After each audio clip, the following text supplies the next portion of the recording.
युतंग stage पर शंजी के पास जाता है। वो यहाँ पर उसे प्रपोज करने वाला था, पर उसके दिमाग में क्या आता है कि वो शंजी का हाथ पकड़कर उसे वहाँ से लेकर जाने लगता है। माहौल बिल्कुल रोमांटिक हो गया था, पर बीच में जीसाव आ जाता है।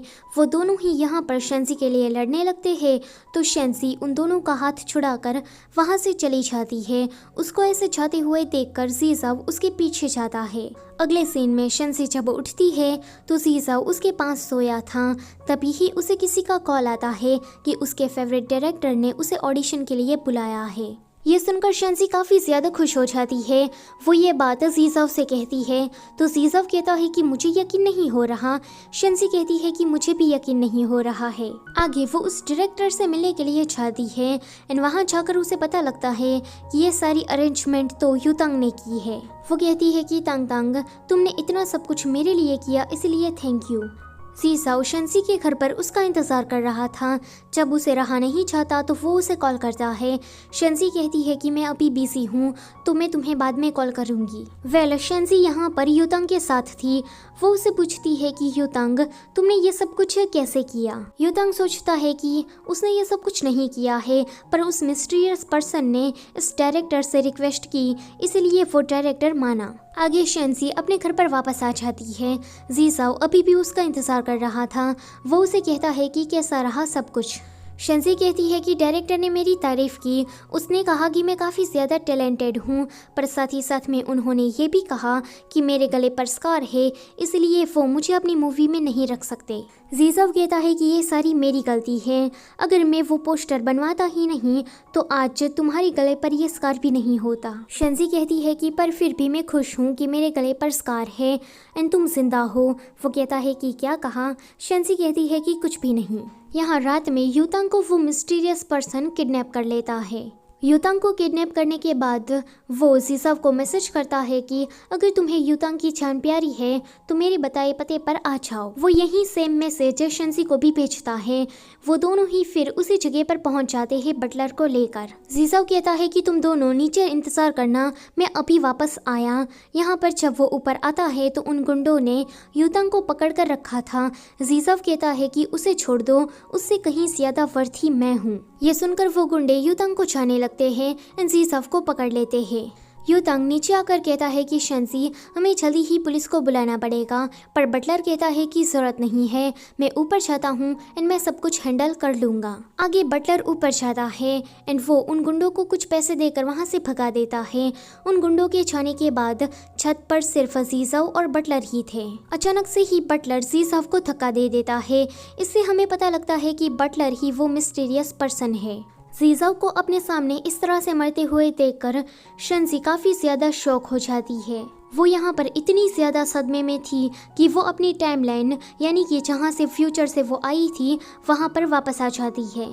वो सीधी उठती है और कहती है कि जीसाव, ये सभी लोग कहती है कि जीसाव को मरे हुए 2 साल हो गए हैं, पर अभी भी ये जब भी उठती है तो जीसाव का ही नाम लेती है। शाव ये कहती है कि आज 2 सालों के बाद तांग तांग अब्रॉड से वापस आने वाला है। शंजी पूछती है कि यह कौन सा साल है, तो वो लोग कहती है कि ये 2018 है। ये सुनकर शंजी कहती है कि इसका मतलब ये है कि मैं जीसाव को मरने से नहीं बचा पाई। आगे वो युतंग से मिलने के लिए जाती है। जब से जीसाव मरा है तब से ही युतंग एक नंबर का नशेड़ी और मवाली लड़का बन गया है। शंजी उसे कहती है कि देखो, तुम्हें इतना ज़्यादा अल्कोहल नहीं पीना चाहिए। युतंग कहता है कि छोड़ो, मुझे ये पीना है, इसी तरह से मैं अपने दर्द को कम कर सकता हूँ एंड जहाँ तक न्यू लाइफ की बात है तो मैं इसका हकदार नहीं हूँ। शंजी कहती है कि तंग तंग, ये तुम्हें हो क्या गया है। तो युतंग उसे कहता है कि 2 साल पहले एक मिस्टीरियस पर्सन ने मुझे बताया था कि अगर तुम और जीसाव साथ रहे तो तुम मुसीबत में पड़ सकती हो। मैंने उस आदमी की बात को मान लिया और जीसाव और तुम्हें अलग करने की ट्राई की, पर शुरुआत से ही उस मिस्टीरियस पर्सन का इरादा तो जीसाव था, न कि तुम थी। उस मिस्टीरियस पर्सन ने मेरा यूज़ किया एंड जीसाव को मार दिया। मेरी ही बेवकूफ़ी के कारण जीसाव मरा है। शंजी कहती है कि अच्छा, तो ये कोई इत्तेफाक नहीं था। एक्चुअली मैं 2 साल पहले मुझे भी ऐसा लग रहा था कि कोई मुझ पर चोरी चुपके ध्यान रख रहा है। ये सीन यहीं पर ही कट होता है। फिर हम अगले सीन में देखते हैं कि शेंसी बाजार में से कुछ सामान खरीद रही थी। तभी ही वहाँ पर कुछ लोग युतंग को मारते हुए आते हैं क्योंकि युतंग ने उसके अल्कोहल के पैसे नहीं दिए थे। शेंसी से अब युतंग की ऐसी हालत को नहीं देखा जाता एंड फिर से वो उस मिरर के टुकड़े को लेती है। वो अपने हाथ में उस टुकड़े को दबाती है एंड कहती है कि मुझे युतंग की मदद करनी है। यहाँ शेंसी फिर से टाइम ट्रैवल करके किसी और ही टाइमलाइन में पहुंच जाती है। इस टाइमलाइन में युतंग शेंसी का बॉयफ्रेंड था। शेंसी ये सुनकर काफ़ी ज़्यादा शॉक हो जाती है। वो कहती है कि जीजाव कहाँ पर है, तो युतंग कहता है कि कौन जीजाव। एक्चुअली में ये टाइमलाइन थोड़ी अलग है। जब शेंसी ने युतंग को प्रपोज किया था तब युतंग ने उसे हाँ कह दिया था एंड तब से लेकर आज तक ये दोनों गर्लफ्रेंड बॉयफ्रेंड है। एंड जहाँ तक जीजाव की बात है तो वो इस टाइमलाइन में इनकी यूनिवर्सिटी में पढ़ने के लिए आया ही नहीं है। आगे शेंसी युतंग के साथ लंच कर रही थी। युतंग उसे कहता है कि मैं जल्दी ही इंटर्नशिप करने के लिए जर्मनी जाने वाला हूँ, तो तुम यहाँ पर अच्छे से रहना। बातों ही बातों में शेंसी को यह पता लगता है कि शेंसी इस टाइमलाइन में साइंस की स्टूडेंट है। वो तो ये सुनकर काफ़ी ज़्यादा शॉक हो जाती है। वो कहती है कि पढ़ाई में तो घंटा मुझे कुछ आता है और मैं साइंस की स्टूडेंट। आगे शेंसी अपने सारे दोस्तों को जीजाव के बारे में पूछ रही थी, पर कोई भी जीजाव को नहीं जानता था। कोई कहता है कि अगर तुम्हें जीजाव के बारे में जानना है तो तुम इंटरनेट पर चेक कर लो।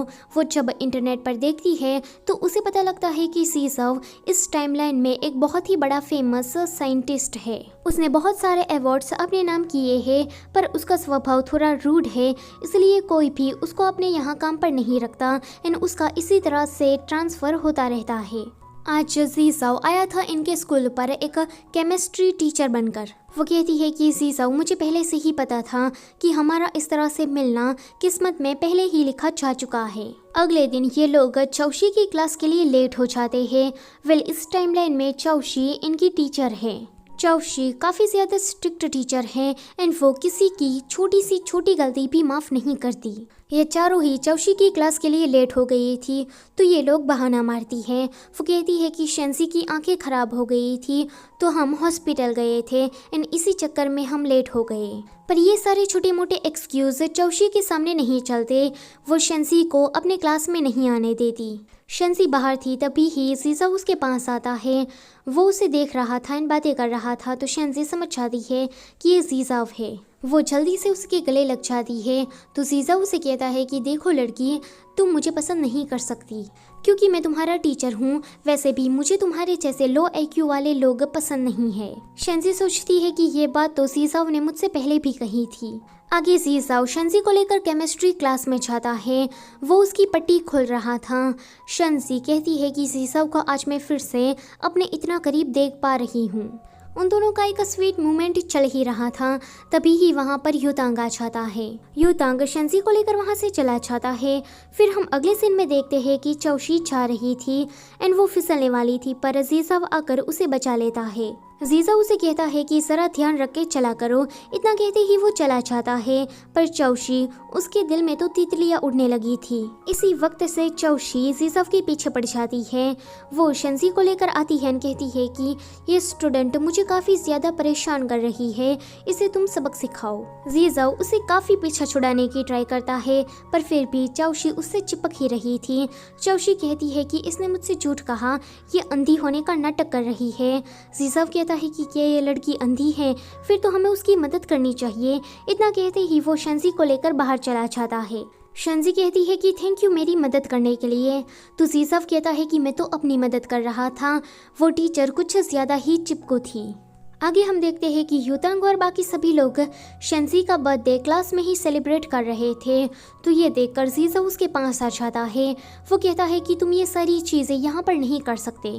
शेंसी कहती है कि टीचर अभी हमारे साथ सेलिब्रेट करिए ना, पर शेंसी से गलती से ड्रिंक का ग्लास जीजाव की जैकेट पर गिर जाता है। शेंसी कहती है कि मैं इसे साफ कर दूंगी, तो युतांग कहता है कि जरूरत नहीं है, ये मैं कर दूंगा। जीजाव कहता है कि युतांग मुझे ऐसा क्यों लग रहा है कि तुम मेरा अटेंशन पाना चाहते हो, वो कुछ समझ नहीं पाता। तो जीजाव कहता है कि जिसने मेरी जैकेट खराब की है वही धोएगा। जीजाव जब कार के अंदर आता है तो जीसाफ को बटलर के अंदर शेंजी दिखाई दे रही थी। फिर जब वो टीवी की ओर देखने जाता है तो वहाँ पर भी उसे शेंजी दिखाई दे रही थी। फिर वो चांद की ओर देखता है, चांद के अंदर भी उसे शेंजी ही दिखाई दे रही थी।